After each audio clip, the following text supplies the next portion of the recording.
नमस्कार, चुनावी विशेष में आपका स्वागत है और आज हम बात करेंगे मध्य प्रदेश और हिमाचल प्रदेश की करीब तीन विधानसभा और 2 लोकसभा सीटों के लिए चुनावी गणित क्या कहता है।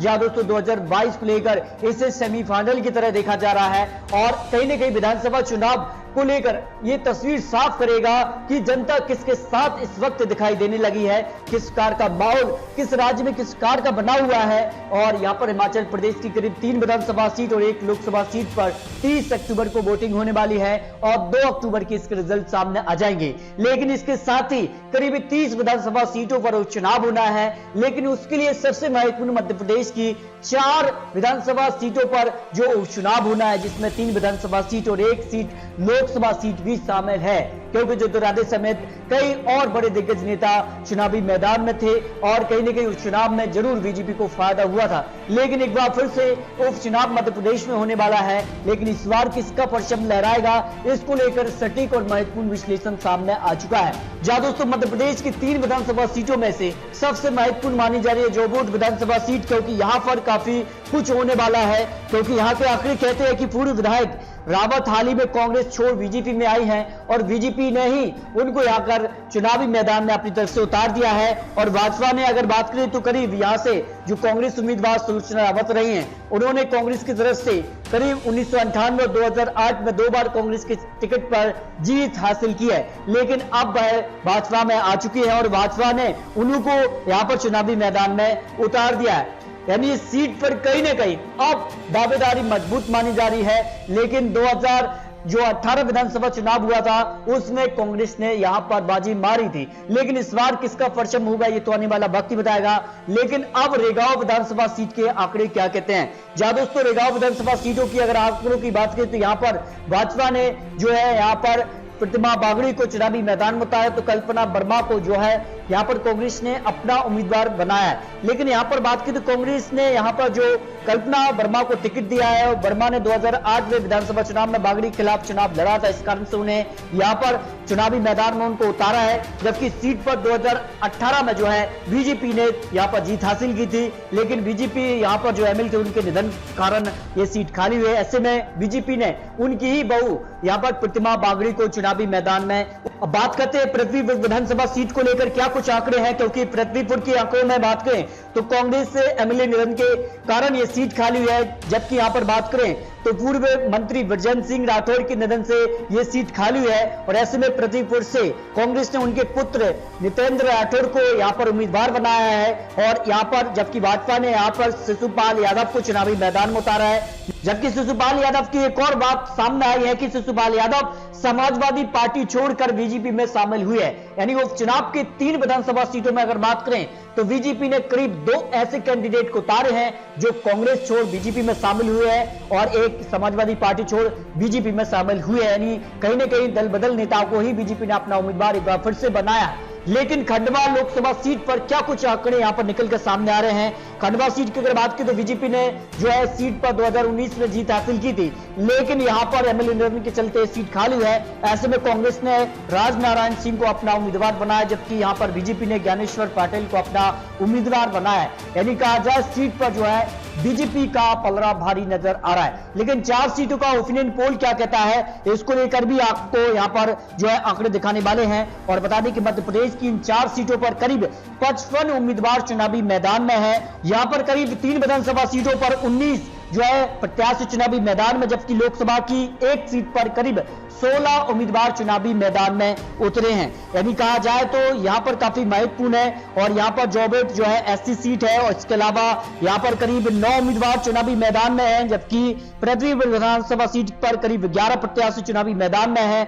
और यहां पर बात करें तो मुकाबला कांग्रेस और बीजेपी में ही देखने को मिल रहा है। खंडवा लोकसभा सीट पर कौन जीत सकता है, इसके आंकड़े कहते हैं कि 2009 में तो कांग्रेस ने यहां पर जीत हासिल की थी, लेकिन 2014-2019 में बीजेपी ने अपना परचम लहराया था। इस कारण बीजेपी को करीब 52% और कांग्रेस को 45, अन्य को 3% वोट शेयर के हिसाब से खंडवा लोकसभा सीट बीजेपी के पक्ष में जाने की संभावना लगाई गई है। जबकि जोबोट, पृथ्वीपुर और रेगांव का विश्लेषण क्या कहता है, और यहाँ के आंकड़े कहते हैं कि जोबोट जो है सीट पर जो है उम्मीदवारों की अगर बात करें तो करीब 9 उम्मीदवार चुनावी मैदान में है, लेकिन मुख्य मुकाबला बीजेपी और कांग्रेस में ही देखने को मिल रहा है। और जॉब वोट के आंकड़े कहते हैं कि बीजेपी को यहां पर करीब 40% वोट शेयर और कांग्रेस को 42% वोट शेयर के हिसाब से कांग्रेस के पक्ष में सीट जा सकती है। जबकि पृथ्वीपुर पर जो है बड़ा उलटफेर हुआ है, क्योंकि पृथ्वीपुर पर बीजेपी को यहां पर डर था और ऐसे में समाजवादी पार्टी कैंडिडेट बीजेपी में शामिल हो चुके हैं, तो बीजेपी को यहां पर फायदा होने की संभावना लगाई जा रही है। लेकिन समाजवादी पार्टी को करीब 30% वोट शेयर और कांग्रेस को करीब 48% वोट शेयर और बीजेपी को करीब यहां पर 22% वोट शेयर जाने की संभावना लगाई जा रही है।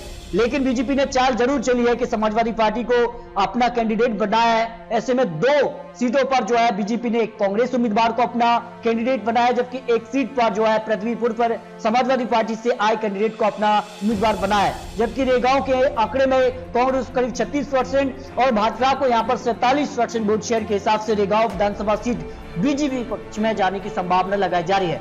मध्य प्रदेश की 4 सीटों के आंकड़ों में बात करें तो 2 विधानसभा सीटों पर कांग्रेस मजबूत मानी जा रही है, जबकि 1 विधानसभा सीट और 1 लोकसभा सीट पर बीजेपी यहां पर मजबूत स्थिति में दिखाई दे रही है। लेकिन हिमाचल प्रदेश के आंकड़े क्या कहते हैं? हिमाचल प्रदेश को लेकर तो कांग्रेस में हाय कन्हैया कुमार ने बड़ा दावा कर दिया है कि मध्य प्रदेश और अन्य हिमाचल प्रदेश से लिखने वाली है तस्वीर मोदी की हार की इबारत जो है यहां से लिखने वाली है। इस प्रकार का बयान जो है कन्हैया कुमार हाल ही में कांग्रेस में शामिल हुए। क्या कांग्रेस में नई जान डालने का काम यहां पर कन्हैया कुमार करने वाले हैं? इसको लेकर हिमाचल प्रदेश के आंकड़े क्या कहते हैं? क्योंकि हिमाचल प्रदेश उपचुनाव को लेकर कन्हैया कुमार पर एक बड़ी जिम्मेदारी दी है। इसमें अगर बात करें तो करीब यहां पर कांग्रेस के लिए यहां पर जो है बड़ा उलटफेर होने की संभावना, लेकिन मंडी से बीजेपी सांसद रामेश्वर वर्मा के निधन के बाद यह सीट खाली है। एक लोकसभा सीट के आंकड़े क्या कहते हैं? और यहां पर बात करें तो अर्की के लिए जो यहां पर आंकड़े हैं 2017 में तो यहां पर कांग्रेस ने जीत हासिल की थी और बीजेपी को करीब यहां पर कड़ी टक्कर दी थी, लेकिन कांग्रेस ने यहां पर अपनी जीत दर्ज की थी। लेकिन यहां पर के आंकड़े कहते हैं कि 55% वोट शेयर के हिसाब से एक बार फिर से अर्की विधानसभा सीट पर कांग्रेस का कब्जा हो सकता है। बीजेपी दूसरे नंबर पर रह सकती है अर्की विधानसभा सीट को लेकर जो ओपिनियन पोल निकल कर आया है। जबकि यहां पर फतेहपुर के आंकड़े कहते हैं कि यहां पर भी कांग्रेस ने 2018 में जो है जीत हासिल करके एक बड़ा संकेत दिया था, जबकि बीजेपी और यहां पर कह सकते हैं कि कांग्रेस में कड़ी टक्कर देखने को मिली थी 2017 विधानसभा सीट पर। लेकिन उपचुनाव के आंकड़े कहते हैं कि यहां पर एक बार फिर से बीजेपी और कांग्रेस में ही आमने सामने की टक्कर देखने को मिल सकती है।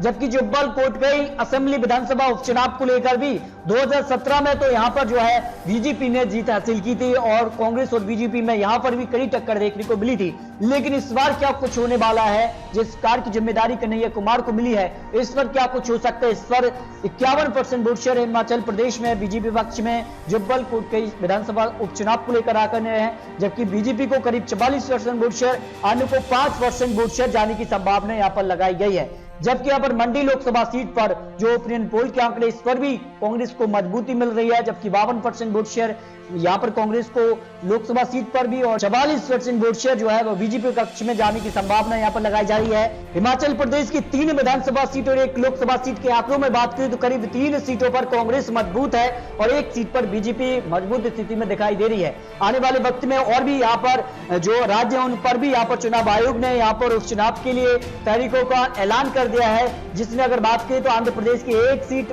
असम की 5, बिहार की 2 और हरियाणा की 1 हिमाचल प्रदेश के लिए आंकड़े आपको दे चुके हैं। जबकि कर्नाटक में 2 और महाराष्ट्र की 1, मेघालय में 3, मिजोरम में 1, नागालैंड में 1, राजस्थान में भी 2 सीटों पर उपचुनाव होना है, तेलंगाना में 1, पश्चिम बंगाल में 4 सीटों पर उपचुनाव होने वाला है और इनको लेकर भी महत्वपूर्ण आपको विश्लेषण देने वाले हैं। लेकिन दोस्तों आपको क्या लगता है, मध्य प्रदेश की 3 विधानसभा सीट और 1 लोकसभा सीट पर किसकी होगी जीत? हिमाचल प्रदेश की 3 विधानसभा सीट और 1 लोकसभा सीट पर किसकी होने वाली है जीत? क्योंकि इसे 2022 का सेमीफाइनल की तरह देखा जा रहा है।